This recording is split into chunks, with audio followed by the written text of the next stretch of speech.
आतंकवादी संगठनों ने ली है और सबसे पहला जो नाम सामने आ रहा है वो है जुंदुल्लाह आतंकवादी गुट। ये पहला गुट था जिसने सबसे पहले ये जिम्मेदारी ली थी और ये बताया जाता है कि अल-कायदा से जुड़ा हुआ है ये आतंकवादी गुट जुंदुल्लाह जिसका नाम है, लेकिन इसके फौरन बाद तालिबान से अलग हुआ एक आतंकवादी गुट अहरार जिसने जुंदुल्लाह के दावे को खारिज करते हुए धमाके की जिम्मेदारी ले ली। इस गुट ने बाकायदा आत्मघाती बम का नाम भी जारी किया है। उस आतंकवादी का जिसने ये हमला किया है हफीज हनीफुल्लाह बताया जाता है। अहरार गुट ने जल्द ही धमाके का वीडियो जारी करने का भी दावा किया है। इस आतंकवादी गुट ने धमाके की वजह उत्तरी वजीरिस्तान में पाकिस्तानी सेना के हाथों बेगुनाह लोगों की हत्या को बताया है। तो ये दो बड़े नाम आए और इस बीच तालिबान से अलग हुए एक और आतंकवादी गुट महर महसूद ने धमाके की जिम्मेदारी ली। मतलब तीन आतंकवादी गुट हैं जो अब ये कह रहे हैं कि उन्होंने इस आतंकवादी हमले को अंजाम दिया है। लेकिन कई सारे विरोधाभासी दावे जो है वो पाकिस्तान में हुए इस आत्मघाती हमले के बाद सामने आ रहे हैं। पिछले साल सितंबर में पेशावर में जो हमला हुआ था ये बताया जा रहा है कि उस हमले का बदला लेने के लिए भी ये हमला किया जा सकता है। अलग अलग तरह की बातें यहाँ पर सामने आ रही हैं। पाक के पास वाघा धमाके की जिम्मेदारी 3 आतंकवादी गुटों ने ली है और इनमें से एक आतंकवादी गुट जो है वो जुंदुल्लाह है और जुंदुल्लाह ने सबसे पहले ये जिम्मेदारी ली थी। उसने कहा था कि आतंकवादी हमला हमने किया और उसके बाद एक और नाम आया जिसका नाम है जमातुल अहरार। ये दूसरा आतंकवादी गुट था तहरीक पाकिस्तान। ये तहरीक तालिबान पाकिस्तान से जो अलग हुआ गुट है अहरार, उसका है। अहरार गुट ने हमला करने वाले शख्स का आतंकवादी का नाम भी जारी किया है। तहरीक तालिबान पाकिस्तान के महर महसूद गुट ने तीसरा ये गुट है महर महसूद जिसने हमले की जिम्मेदारी ली है। तो पाक में वाघा धमाके की जिम्मेदारी 3 आतंकवादी गुट अब ले रहे हैं। पूरा पाकिस्तान इस वक्त आत्मघाती हमले के सदमे में है, लेकिन हैरानी इस बात की है कि पाकिस्तान में ही इस हमले की जिम्मेदारी लेने के लिए वहां के आतंकवादी संगठनों में होड़ मची हुई है। जैसा कि हमने आपको बताया कि 3 आतंकवादी गुट हमले की जिम्मेदारी ले रहे हैं। शायद ये आतंकवादी गुट ये जताना चाहते हैं कि हम सबसे खतरनाक हैं। पाकिस्तान में हुए इस हमले के बाद भारत में अलर्ट, खास तौर से बॉर्डर पर, क्योंकि वाघा बॉर्डर पर यह हमला हुआ है और बीएसएफ पूरी तरह से चुस्त और मुस्तैद है। वहीं पर मौजूद है इस वक्त हमारे संवाददाता अश्विनी कुमार। आपको सीधे अश्विनी के पास लिए चलते हैं। अश्विनी, ये कितना बड़ा खतरा हमारे लिए भी है क्योंकि 3 आतंकवादी गुट जिम्मेदारी ले रहे हैं, होड़ लगी हुई है उनमें, एकदम बॉर्डर पर यह हमला हुआ था। किस तरह से हम मुस्तैद हैं, हमें सतर्क रहने की ज़रूरत है और हमारी तरफ से अभी क्या कुछ हुआ है अश्विनी?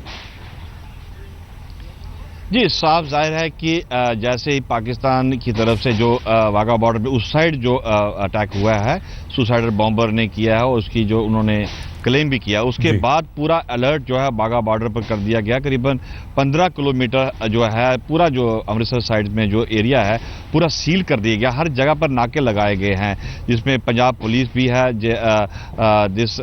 बीएसएफ ने पूरे नाके लगा दिए। नाके अब यहाँ पर जो है क्यूआरटी लग गई है, क्विक रिएक्शन टीम्स की, अगर कोई हमला होता है।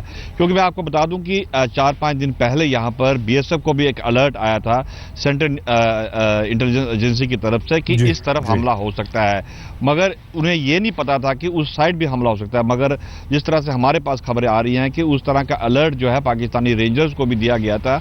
उस साइड पाकिस्तानी इंटेलिजेंस एजेंसी ने रेंजर्स को कहा था कि हमला कहीं भी हो सकता है। और साथ ही साथ जो है जम्मू का जो इलाका है इंटरनेशनल बॉर्डर, वहां भी अलर्ट जारी किया गया था कि पाकिस्तान की तरफ से आतंकवादी किसी भी बीएसएफ पोस्ट पर हमला कर सकते हैं। उसको देखते हुए पूरा पंजाब जो यहाँ पर अलर्ट कर दिया गया और आप देख रहे हैं कि हर जगह का जो इलाका है तलाशी ली जा रही है। यहाँ पर जो पूरा अलर्ट किया गया है, पाकिस्तान से जो लोग जा रहे हैं यहाँ पर उनमें काफ़ी खौफ है, जो वहाँ से लोग आ रहे हैं उनमें भी काफ़ी खौफ है। सबसे ज़्यादा जो है इस वक्त जत्था जो है सिख कम्युनिटी का जा रहा है, जो कि ननकाना साहब जा रहा है और 9 या 10 तारीख को वापस वो लोग जाएंगे। और सबसे ज़्यादा लोग जो है विदेश से है, कनाडा से है, ऑस्ट्रेलिया से और ब्रिटेन से लोग जा रहे हैं। डर तो है उनको, उनका कहना है कि दोनों सरकारें यहाँ पर सुरक्षा बढ़ाए। जी अश्विनी, धन्यवाद आपका। आत्मघाती ब्लास्ट के बाद गृह मंत्रालय से बीएसएफ को निर्देश दिए जा रहे हैं। वाघा सीमा पर बीएसएफ को हाई अलर्ट पर रखा गया है। सरहद पर चौकसी बढ़ा दी गई है। सरहद के इस पार सीमा सुरक्षा बल के जवानों ने मोर्चा संभाल लिया है।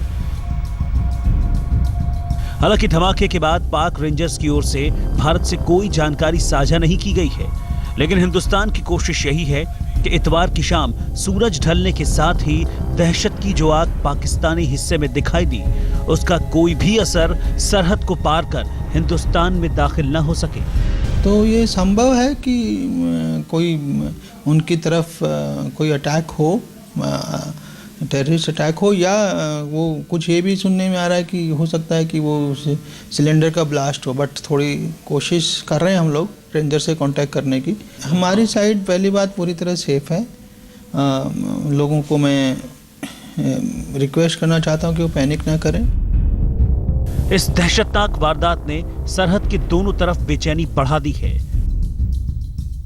फिदाइन धमाका चूंकि भारत पाक सीमा से महज 500 मीटर की दूरी पर हुआ है, लिहाजा भारत ज्यादा ही चौकन्ना हो चुका है।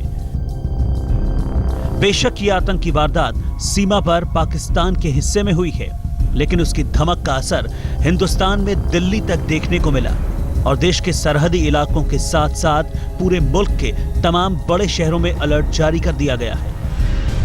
ये है बहुत डेंजरस और बहुत सीरियस, जिसमें 45 से ज्यादा लोग मारे जा चुके हैं, अनेकों 70-75 घायल हो गए हैं। ये अपने आप में बहुत बड़ी फिगर और ये फिगर से ज्यादा जाएगी। जब ये सारी चीजें चल रही हैं और इतनी सिक्योरिटी इनका इम्बैलेंस चल रहा है, तो आप मान के चलिए कि इसका spill over across the border होगा। जानकारी के मुताबिक अगले 3 दिनों तक वाघा बॉर्डर पर परेड और फ्लैग होस्टिंग कार्यक्रम को रद्द कर दिया गया है। ये फैसला एहतियात के तौर पर लिया गया है। भारत नहीं चाहता कि धमाके के बाद दशकों से चले आ रहे इस आयोजन में दर्शक दहशत के साए में जाएं। अलर्ट और सुरक्षा के लिहाज से भी इस फैसले पर मुहर लगाई गई है। आज तक ब्यूरो।